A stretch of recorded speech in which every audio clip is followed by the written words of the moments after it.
Le tournoi Destination, c'est quoi? C'est une compétition mythique qui réunit les meilleures équipes européennes. Initialement, ça s'appelait le tournoi des 5 nations, qui réunissait l'Angleterre, l'Écosse, le Pays de Galles, l'Irlande et bien sûr la France. Et depuis 1999, les Italiens nous ont rejoints en prouvant qu'ils avaient largement le niveau. C'est une compétition vraiment très importante à laquelle chaque rugbyman a vraiment envie de participer une fois dans sa vie. Des victoires mémorables. C'est vrai que j'ai eu de la chance, en presque 10 ans de compétition en équipe de France, d'avoir pu gagner quelques tournois des 5 nations. Mais s'il doit me rester un souvenir, c'est probablement le Grand Chelem de 1987. D'abord parce que j'ai eu la chance de marquer mon premier essai au Parc des Princes, qui était important pour tout joueur de rugby. Ensuite parce que nous sommes envolés à Londres et que là j'ai passé 2 drops à Twickenham. Nous sommes revenus à Paris pour battre les Écossais.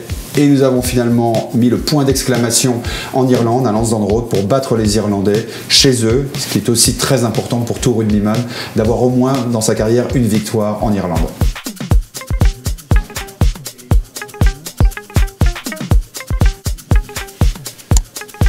J'aime bien cette photo parce qu'elle symbolise une sensation tout à fait particulière. C'est l'explosivité, c'est le moment où vous prenez l'intervalle, vous pensez que personne ne peut vous attraper et c'est de la pure adrénaline.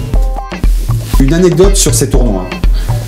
Je n'irai pas la chercher sur le terrain de rugby, mais plutôt en dehors et précisément avant le match, au moment où tous les joueurs sont alignés pour chanter les hymnes et répondre aux officiels. Il était impératif pour moi, à ce moment précis, de croiser le regard de Jean-Michel Laguirre, un ancien joueur international devenu consultant qui était dans la tribune de presse. Dès que je croisais son regard, j'arrivais à me décontracter et à rentrer dans le match.